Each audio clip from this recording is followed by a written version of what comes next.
আসসালামু আলাইকুম রহমতুল্লাহি বারাকাতু। আজকে একটি কবিতা আবৃত্তি করিব। কবিতাটি হলো আমাদের যে মহাগ্রন্থ আল কোরআন, তো আল কোরআনের তেলাওয়াত নিয়ে।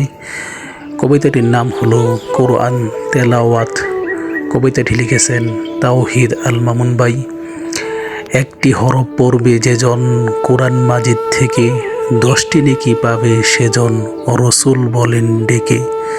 নিজে কোরআন শিখে যেজন অপরজনকে শেখাই, সবার চেয়ে শ্রেষ্ঠ তিনি পাই হাদিসের লেখাই।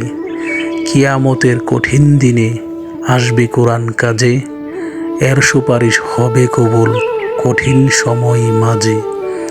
যার তেলাওয়াত থামবে যেথায় সেটাই জান্নাত তার। কোরআন হলো শ্রেষ্ঠ জিকির পরো ভারে ভার।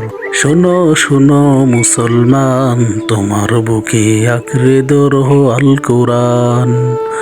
শোনো শোনো মুসলমান, তোমার বুকে আঁকড়ে ধরো আল কোরআন।